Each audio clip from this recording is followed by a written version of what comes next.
ಅದಂಗೆ ಸ್ವಲ್ಪ ಜಾಸ್ತಿಯಾಗಿ ಕಾಲೇಜ್ಗೆ ಹೋದ್ಮೇಲೆ ಫಸ್ಟ್ ಟೈಮು ಕಿರಿಕ್ ಪಾರ್ಟಿ ಟೀಮ್ ಅವ್ರು ಬರ್ತಾರೆ ಕಾಲೇಜ್ ಫಂಕ್ಷನ್ಗೆ. ಅವ್ರಿನ್ನ ರಿಕ್ಕಿ ಸಿನಿಮಾ ಪ್ರಮೋಷನ್, ರಕ್ಷಿತ್ ಸರು, ರಿಷಬ್ ಸರು, ಹರಿಪ್ರಿಯಾ ಮೇಡಮ್ 3 ಜನ ಬಂದಿರ್ತಾರೆ.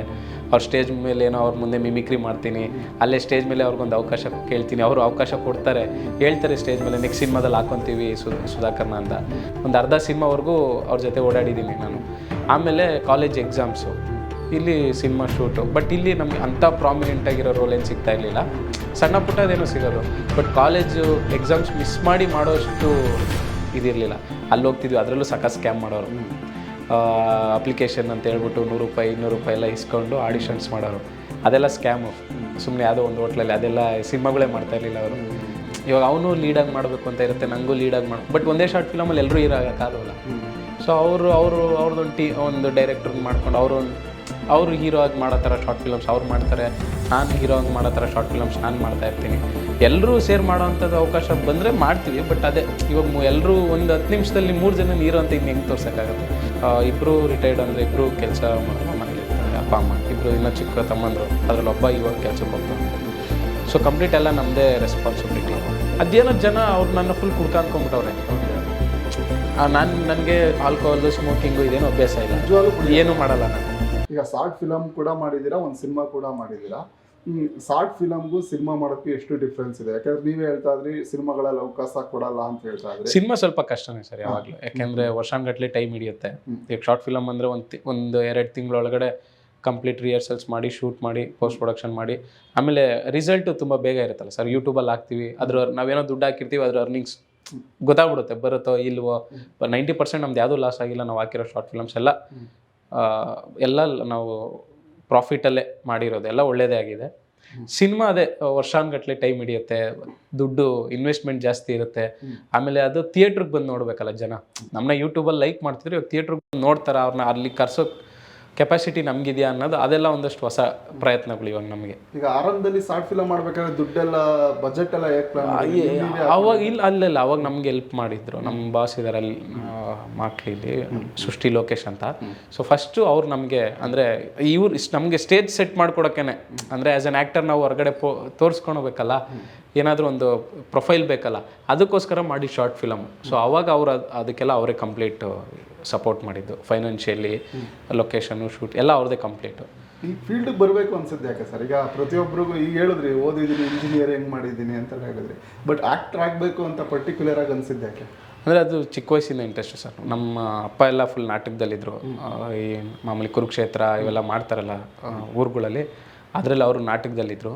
ಆಮೇಲೆ ನಾನು ಸ್ಕೂಲಲ್ಲಿದ್ದಾಗ ಅದೇ ಇವಾಗ ನಾನು ಯಾರನ್ನ ಹೇಳಿದ್ನಲ್ಲ ಸೃಷ್ಟಿ ಲೋಕೇಶ್ ಅವ್ರು ಅಂತ, ಅವರು ಸಖತ್ ಇದರಲ್ಲಿ ಸಖತ್ ಇಂಟ್ರೆಸ್ಟೆಡು, ಕಲ್ಚರಲ್ ಆ್ಯಕ್ಟಿವಿಟೀಸಲ್ಲಿ ಸಖತ್ತು ನಮಗೆ ಪುಷ್ ಮಾಡೋರು ಎಲ್ಲ ಫಂಕ್ಷನ್ಸಲ್ಲಿ ಇದರಲ್ಲೆಲ್ಲ. ಸೊ ಅದರಿಂದನೇ ಇಂಟ್ರೆಸ್ಟ್ ಸಿನಿಮಾ ಮೇಲೆ. ಸೊ ಹೋಗ್ತಾ ಅದು ಕಾಲೇಜ್ ಡೇಸಲ್ಲಿ ಅದಂಗೆ ಸ್ವಲ್ಪ ಜಾಸ್ತಿಯಾಗಿ ಕಾಲೇಜ್ಗೆ ಹೋದ್ಮೇಲೆ ಫಸ್ಟ್ ಟೈಮು ಕಿರಿಕ್ ಪಾರ್ಟಿ ಟೀಮ್ ಅವ್ರು ಬರ್ತಾರೆ ಕಾಲೇಜ್ ಫಂಕ್ಷನ್ಗೆ. ಅವ್ರಿನ್ನ ರಿಕ್ಕಿ ಸಿನಿಮಾ ಪ್ರಮೋಷನ್, ರಕ್ಷಿತ್ ಸರು, ರಿಷಬ್ ಸರು, ಹರಿಪ್ರಿಯಾ ಮೇಡಮ್ 3 ಜನ ಬಂದಿರ್ತಾರೆ. ಅವ್ರ ಸ್ಟೇಜ್ ಮೇಲೆ ಏನೋ ಅವ್ರ ಮುಂದೆ ಮಿಮಿಕ್ರಿ ಮಾಡ್ತೀನಿ, ಅಲ್ಲೇ ಸ್ಟೇಜ್ ಮೇಲೆ ಅವ್ರಿಗೊಂದು ಅವಕಾಶ ಕೇಳ್ತೀನಿ, ಅವರು ಅವಕಾಶ ಕೊಡ್ತಾರೆ, ಹೇಳ್ತಾರೆ ಸ್ಟೇಜ್ ಮೇಲೆ ನೆಕ್ಸ್ಟ್ ಸಿನಿಮಾದಲ್ಲಿ ಹಾಕೊತೀವಿ ಸುಧಾಕರ್ನ ಅಂತ. ಸೊ ಕಿರಿಕ್ ಪಾರ್ಟಿ ಶೂಟಿಂಗ್ ಟೈಮು ಆಡಿಷನ್ಸಲ್ಲಿ ಅವ್ರ ಜೊತೆ ಟ್ರಾವೆಲ್ ಆಗ್ತೀನಿ. ಒಂದು ಅರ್ಧ ಸಿನಿಮಾವರೆಗೂ ಅವ್ರ ಜೊತೆ ಓಡಾಡಿದ್ದೀನಿ ನಾನು. ಆಮೇಲೆ ಕಾಲೇಜ್ ಎಕ್ಸಾಮ್ಸು, ಇಲ್ಲಿ ಸಿನಿಮಾ ಶೂಟು. ಬಟ್ ಇಲ್ಲಿ ನಮಗೆ ಅಂಥ ಪ್ರಾಮಿನೆಂಟಾಗಿರೋ ರೋಲ್ ಏನು ಸಿಗ್ತಾ ಇರಲಿಲ್ಲ, ಸಣ್ಣ ಪುಟ್ಟದೇನೋ ಸಿಗೋದು. ಬಟ್ ಕಾಲೇಜು ಎಕ್ಸಾಮ್ಸ್ ಮಿಸ್ ಮಾಡಿ ಮಾಡೋಷ್ಟು ಇದಿರಲಿಲ್ಲ. ಸೊ ಅದಕ್ಕೆ ಅಲ್ಲಿ ಅವಾಗ ಅದನ್ನು ಬಿಟ್ಟು ಮತ್ತೆ ಕಾಲೇಜಿಗೆ ಬರ್ತೀನಿ, ಆ ಟೀಮ್ನ ಬಿಟ್ಟು. ಅದಾದಮೇಲೆ ಮತ್ತೆ ಆಡಿಷನ್ಸ್ ಅಟೆಂಡ್ ಮಾಡಿಕೊಂಡು ಮನಸ್ಸು ಮಲ್ಲಿಗೆ ಅಂತ Sairat remake, S Narayan sir direction, Rockline productions, ಅದು ಫಸ್ಟ್ ಸಿನಿಮಾ, ಅದು ಥ್ರೂ ಆಡಿಷನ್ಸೇ. ಆವಾಗ ಒಂದು 3-4 ಸಿನಿಮಾ ಮಾಡ್ತೀವಿ. ಮತ್ತೆ ಇಂಜಿನಿಯರಿಂಗ್ ಕಂಪ್ಲೀಟ್ ಮಾಡಿ ಲಾಕ್ಡೌನ್ ಆಗುತ್ತೆ, ಶಾರ್ಟ್ ಫಿಲಮ್ಸ್, ಅಲ್ಲಿಂದ ಹೊಸ ಜರ್ನಿ. ಮತ್ತೆ ಅಂದರೆ ಅನ್ಕೊಂಡ ಮಟ್ಟಕ್ಕೆ ಆಗ್ತಾ ಇಲ್ಲ, ಅವಕಾಶಗಳು ಸಿಕ್ತು ಅಂದ್ಕೊಂಡಿದ್ದ ಮಟ್ಟಿಗೆ ಆಗಿಲ್ಲ. ಸೊ ಅದಕ್ಕೆ ಮತ್ತೆ ಇಲ್ಲ ಏನು ಈಗ ಅವ್ರಿವ್ರ ಹತ್ರ ಹೋಗಿ ಅವಕಾಶ ಕೇಳೋ ಬದಲು ನಾವೇ ಏನೋ ಮಾಡಿ ಅವಕಾಶ ಬರೋ ಥರ ಮಾಡ್ಕೋಬೇಕು ಅಂತ ಶಾರ್ಟ್ ಫಿಲಮ್ಮು ಫಸ್ಟ್ ಒಂದು ಆಲ್ಬಮ್ ಸಾಂಗ್ ಮಾಡಬೇಕು ಅಂದ್ಕೊಂಡಿದ್ದೆ, ಅದಾಗಲಿಲ್ಲ.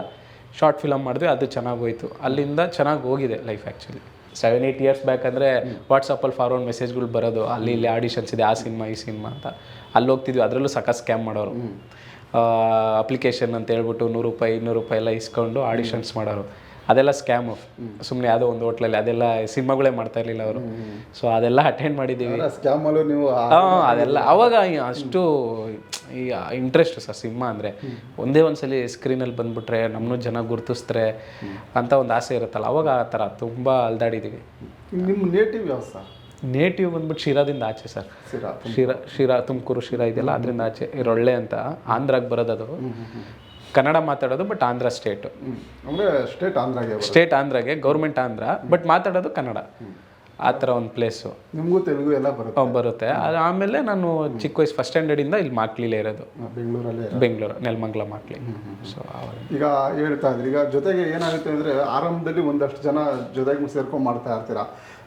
ಹೋಗ್ತಾ ಹೋಗ್ತಾ ನೀವೇ ಕೆಲವು ಶಾರ್ಟ್ ಫಿಲಮ್ ಮಾಡ್ತೀರಾ, ಅವರೇ ಒಂದಷ್ಟು ಶಾರ್ಟ್ ಫಿಲಮ್ ಮಾಡ್ಕೊಂಡು ಹೋಗ್ತಾರೆ. ಎಲ್ಲ ಒಂದು ಕಡೆ ಕಮೆಂಟ್ಸ್ ಬಾಕ್ಸಲ್ಲಿ ಅಬ್ಸರ್ವ್ ಮಾಡಿರ್ತೀರಾ, ಯಾಕೆ ಡಿವೈಡ್ ಆಗ್ಬಿಟ್ರಾ? ಅಲ್ಲ, ಡಿವೈಡ್ ಅಂದರೆ ಅದೇನಿಲ್ಲ ಸರ್. ಈಗ ಸ್ಟಾರ್ಟಿಂಗಲ್ಲಿ ಎಲ್ಲರೂ ಇನ್ನೂ ಹೊಸಬ್ರು, ಸೊ ಅವಾಗೆಲ್ಲ ಜೊತೆಲಿ ಸೇರ್ ಮಾಡಿದ್ದೀವಿ. ಹೋಗ್ತಾ ಹೋಗ್ತಾ ಅವ್ರದ್ದಾದಂಥ ರೆಕಗ್ನೇಷನ್ ಬರುತ್ತಲ್ವಾ. ಇವಾಗ ಅವನು ಲೀಡಾಗಿ ಮಾಡಬೇಕು ಅಂತ ಇರುತ್ತೆ, ನನಗೂ ಲೀಡಾಗಿ ಮಾಡೋ, ಬಟ್ ಒಂದೇ ಶಾರ್ಟ್ ಫಿಲಮಲ್ಲಿ ಎಲ್ಲರೂ ಇರೋಕ್ಕಾಗಲ್ಲ. ಸೊ ಅವ್ರದ್ದೊಂದು ಒಂದು ಡೈರೆಕ್ಟರ್ನ ಮಾಡ್ಕೊಂಡು ಅವರು ಹೀರೋ ಆಗಿ ಮಾಡೋ ಥರ ಶಾರ್ಟ್ ಫಿಲಮ್ಸ್ ಅವ್ರು ಮಾಡ್ತಾರೆ, ನಾನು ಹೀರೋ ಆಗಿ ಮಾಡೋ ಥರ ಶಾರ್ಟ್ ಫಿಲಮ್ಸ್ ನಾನು ಮಾಡ್ತಾ ಇರ್ತೀನಿ. ಎಲ್ಲರೂ ಸೇರ್ ಮಾಡೋ ಅಂಥದ್ದು ಅವಕಾಶ ಬಂದರೆ ಮಾಡ್ತೀವಿ. ಬಟ್ ಅದೇ ಇವಾಗ ಎಲ್ಲರೂ ಒಂದು 10 ನಿಮಿಷದಲ್ಲಿ 3 ಜನ ಹೀರೋ ಅಂತ ಇನ್ನು ಹೆಂಗೆ ತೋರ್ಸೋಕ್ಕಾಗುತ್ತೆ? ಯಾರೋ ಒಬ್ಬರು ಹೀರೋ ಒಬ್ಬರು ಹೀರೋಯಿನ್ ಅಂದರೆ ಒಂದು ಫೀಮೇಲ್ ಲೀಡು ಒಂದು ಮೇಲ್ ಲೀಡು, ಗಂಡ ಹೆಂಡ್ತಿನೋ ಏನೋ ಒಂದು ಲವ್ ಸ್ಟೋರಿನೋ ಮಾಡ್ಬೋದು. 3-4 ಜನ ಹುಡುಗರು ಮಾಡೋ ಥರ ಆಗಲ್ವಲ್ಲ ಇವಾಗ. ಈಗ ಅಂದರೆ ದೂರ ಇದ್ರು ಇಲ್ಲ ಚೆನ್ನಾಗಿದ್ದೀವಿ. ನಮ್ಗೆ ಇವಾಗ ಸಿನಿಮಾ ಮಾಡಿದ್ದೀವಲ್ಲ, ಸಿನಿಮಾ ರಿಲೀಸಿಗೆ ರೆಡಿ ಇದೆ. ಸೊ ಚೆನ್ನಾಗಿದ್ದೀವಿ. ಬಟ್ ಅದೇ ಶಾರ್ಟ್ ಫಿಲಮ್ಸ್ ಮಾಡೋಕ್ಕಾಗಲ್ಲ ಅಷ್ಟೇ. ಸಿನಿಮಾ ಮಾಡಿದ್ದೀವಿ, ಆ ಸಿನಿಮಾ ರಿಸಲ್ಟ್ ಮೇಲೆ ಮತ್ತೆ ಅದು ಡಿಪೆಂಡ್ಸ್ ಹೆಂಗೆ ನೆಕ್ಸ್ಟ್. ಶಾರ್ಟ್ ಫಿಲಮ್ ಮಾಡ್ತಾ ಇದ್ದೀರಾ? ಶಾರ್ಟ್ ಫಿಲಮ್ಸ್ ಮಾಡ್ತಾ ಇದ್ದೀವಿ. ಇವಾಗಲೂ ಈ ವಾರ ಗುರುವಾರ ರಿಲೀಸ್ ಇದೆ, ಕಿರಾತಕಿ ಅಂತ. ಮಹೇಂದ್ರ ಅಂತ ಡೈರೆಕ್ಟ್ರು. ನಮ್ಮ ಈ ರೀಸೆಂಟಾಗಿ 7 Wonders 14 Wonders ಅಂತ ಸಖತ್ ವೈರಲ್ ಆಗಿದೆ ಕಂಟೆಂಟ್ಸ್. ಅವನು 3 ಲ್ಯಾಂಗ್ವೇಜಸಲ್ಲಿ ವೈರಲ್ ಆಗಿದೆ, ಕನ್ನಡ, ತೆಲುಗು, ತಮಿಳು. ಅವನ ಜೊತೆ ನಾನು ಮಾಡ್ತಾಯಿದ್ದೀನಿ, ಅವನದೇ ಚಾನಲ್ಲು. ಈ ಗುರುವಾರ ರಿಲೀಸು ಒಂದು ಕಿರಾತಕ ಸ್ಟೈಲಲ್ಲೇ ಹಳ್ಳಿ love story, comedy love story. So ಅದಕ್ಕೆ ಟೈಟ್ಲು ಕಿರಾತಕಿ ಅಂತ ಇಟ್ಟಿದ್ವಿ. ಸಂಭಾವನೆ ಎಲ್ಲ ಹೇಗಿರುತ್ತೆ ಸರ್ ನಿಮಗೆ? ಈಗ ಅಲ್ಲ, ಶಾರ್ಟ್ ಫಿಲಮ್ಸಲ್ಲಿ ಏನಿಲ್ಲ ಸರ್. ಶಾರ್ಟ್ ಫಿಲಮ್ಸಲ್ಲಿ ಕಮ್ಮಿನೇ. ಒಂದು ಶಾರ್ಟ್ ಫಿಲಮ್ಗೆ ಇಷ್ಟು ಅಂತ ಕೊಡ್ತಾರೆ. ಆಮೇಲೆ ನಾವೇನು ಡೈಲಿ ಶಾರ್ಟ್ ಫಿಲಮ್ ಮಾಡೋಕ್ಕಾಗತ್ತೆ? ತಿಂಗಳಲ್ಲಿ 1-2 ತಿಂಗಳಿಗೆ 1. ಬಟ್ ನಾನು ಇನ್ಸ್ಟಾಗ್ರಾಮು ರೀಲ್ಸು, ಸೋಷಿಯಲ್ ಮೀಡಿಯಾದಲ್ಲಿ ರೀಲ್ಸ್ ಕಂಟೆಂಟ್ಸ್ ವೈರಲ್ ಆದಮೇಲೆ ಸ್ವಲ್ಪ ದುಡಿಮೆ, ಪ್ರಮೋಷನ್ಸು, ಫೇಸ್ಬುಕ್ ಅರ್ನಿಂಗ್ಸು, ಸ್ವಲ್ಪ ಯೂಟ್ಯೂಬ್ ಅರ್ನಿಂಗ್ಸು. ಸೊ ಈಗ ಫೈನಾನ್ಷಿಯಲಿ ಓಕೆ ಸರ್. ಅಂದರೆ ನಿಮ್ಮ ಫ್ಯಾಮಿಲಿ ಎಲ್ಲ ಇದರಲ್ಲೇ ಮೇಂಟೈನ್? ನಮ್ಮ ಫ್ಯಾಮಿಲಿ ಮೇಂಟೈನ್ ಮಾಡೋಷ್ಟು ಸೋಷಿಯಲ್ ಮೀಡಿಯಾದಿಂದ ನಡೀತಾ ಇದೆ. ಓಕೆ. ನಾನು ಎಲ್ಲೋ ಒಂದು ಕಡೆ ಅನ್ಸುತ್ತೆ ಕೆಲಸ ಮಾಡ್ಕೊಂಡಿದ್ದೀರೋ? ಇಲ್ಲ ಬಿಡಿ, ಆ ಥರ ರಿಗ್ರಿಟೇ ಇಲ್ಲ. ಸಿನಿಮಾ ಮಾಡಬೇಕು ಅಂತ ಬಂದಿಲ್ಲ. ಇದೆಲ್ಲ ಯೋಚನೆ ಮಾಡ್ಕೊಂಡೇ ಬಂದಿದ್ದು. ಇಲ್ಲಿ ರೋಡಲ್ಲೂ ಮಲ್ಕೋಬೇಕಾಗತ್ತೆ, ಊಟನೂ ಸಿಗಲ್ಲ, ಉಪವಾಸನೂ ಇರಬೇಕು ಅಂತೆಲ್ಲ ನಾನು ಫಸ್ಟೇ ಪ್ರಿಪೇರ್ಡ್ ಆಗೇ ಬಂದಿದ್ದು. ಏನಾದರೂ ಇದೇ ಫೀಲ್ಡ್ ಅಂತ. ಮನೇಲಿ ಹೇಗಿದೆ ಸಪೋರ್ಟು? ಮನೇಲಿ ಇಲ್ಲ ಸರ್, ಅದೇ ಪ್ರಾಬ್ಲಮ್. ಅಂದರೆ ಫೈನಾನ್ಷಿಯಲ್ ಸಪೋರ್ಟ್ ಇಲ್ಲ. ಇಬ್ಬರು ರಿಟೈರ್ಡ್, ಅಂದರೆ ಇಬ್ಬರು ಕೆಲಸ ಮಾಡಲ್ಲ, ಮನೇಲಿ ಇರ್ತಾರೆ. ಅಪ್ಪ ಅಮ್ಮ ಇಬ್ಬರು, ಇನ್ನೂ ಚಿಕ್ಕ ತಮ್ಮಂದರು, ಅದರಲ್ಲಿ ಒಬ್ಬ ಇವಾಗ ಕೆಲಸಕ್ಕೆ ಹೋಗ್ತಾವನೆ. ಸೊ ಕಂಪ್ಲೀಟ್ ಎಲ್ಲ ನಮ್ಮದೇ ರೆಸ್ಪಾನ್ಸಿಬಿಲಿಟಿ. ಫೈನಾನ್ಸಿಯಲಿ ಅಂತಲ್ಲ, ಈ ಫೀಲ್ಡಲ್ಲಿ ಇರೋದು ಸಪೋರ್ಟ್ ಇದೆ. ಅಲ್ಲ, ಫೀಲ್ಡಲ್ಲಿ ಆಬ್ವಿಯಸ್ಲಿ ಇವಾಗ ಒಬ್ಬ ಮಿಡಲ್ ಕ್ಲಾಸ್ ಅಪ್ಪ ಅಮ್ಮ ಏನು ಯೋಚನೆ ಮಾಡ್ತಾರೆ? ಇಂಜಿನಿಯರಿಂಗ್ ಮಾಡಿಸಿದ್ವಿ, ಅವನು ಒಂದು 50-60 ಸಾವಿರ ಸಂಬಳ ಬರೋ ಥರ ಕೆಲಸಕ್ಕೆ ಹೋಗಿ ನಮ್ಮನ್ನು ಸಾಕಿದ್ರೆ ಚೆನ್ನಾಗಿರೋದಲ್ವ ಅಂತಲೇ ಅವ್ರು ಯೋಚನೆ ಮಾಡೋದು.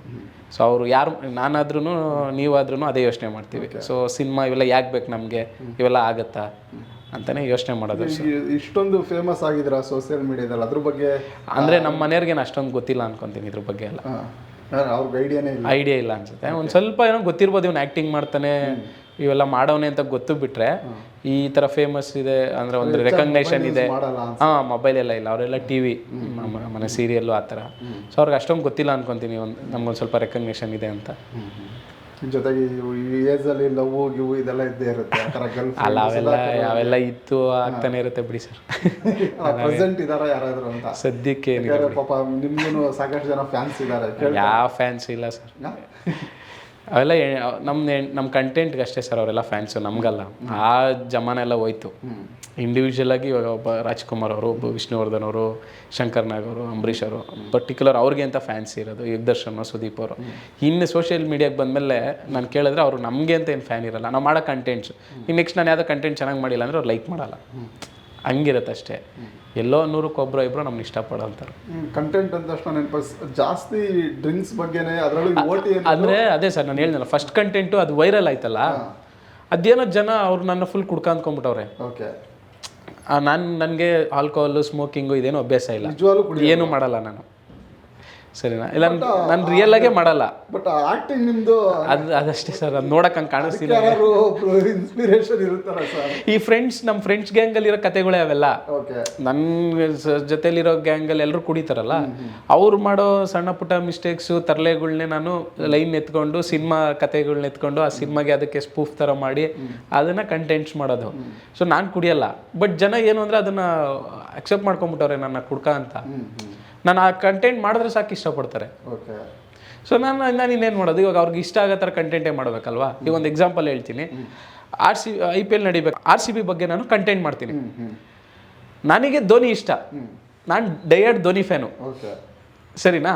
ಇವಾಗ ನಾನು ಧೋನಿ ಕಂಟೆಂಟ್ ಮಾಡಿದ್ರೆ ಕರ್ನಾಟಕದಲ್ಲಿ ಕನ್ನಡದಲ್ಲಿ RCB ಫ್ಯಾನ್ಸ್ ನಾನು ಒಪ್ಕೊಂತಾರ? ಇವಾಗ ಅವರು ಏನು, ಅವ್ರಿಗೆ ನಾನು RCB ಕಂಟೆಂಟೇ ಮಾಡಬೇಕು, ಅವ್ರಿಗೆ ಅವ್ರು ಇಷ್ಟಪಡಬೇಕು ಅಂದರೆ RCB ಕಂಟೆಂಟ್. ಬಟ್ ನಾನು ಧೋನಿ ಫ್ಯಾನು, ನನಗೆ ಧೋನಿ ಫ್ಯಾನ್ಸ್ ಬಂದು ಕಮೆಂಟ್ ಆಗ್ತಾರೆ, ನಮ್ಮನ್ನ ಯಾಕೋ ಧೋನಿ ಬಗ್ಗೆ ಮಾಡ್ತೀಯ ಕಂಟೆಂಟು ಅಂತ ನನಗೆ ಬೈತಾರೆ. ನಾನೇ ಧೋನಿ ಫ್ಯಾನು, ನಾನು ಏನು ಮಾಡೋಕ್ಕಾಗಲ್ಲ. ಅವ್ರಿಗೆ ಹೇಳೋಕ್ಕಾಗತ್ತಾ? ಇಲ್ಲ ಗುರು, ನಾನು ಧೋನಿ ಫ್ಯಾನು, RCB ಬಗ್ಗೆ ಕಂಟೆಂಟ್ ಮಾಡ್ತಾ ಇದ್ದೀನಿ. ಬಿಕಾಸ್ ನಾನು ಫಾಲೋ ಮಾಡೋ ಆಡಿಯನ್ಸ್ ಎಲ್ಲ RCB ಕನ್ನಡದವ್ರು ಇರ್ತಾರಲ್ವಾ. ಇವಾಗ ಅದ್ರ ಸ್ವಲ್ಪ ಧೋನಿ ಫ್ಯಾನ್ಸು ಇರ್ತಾರೆ.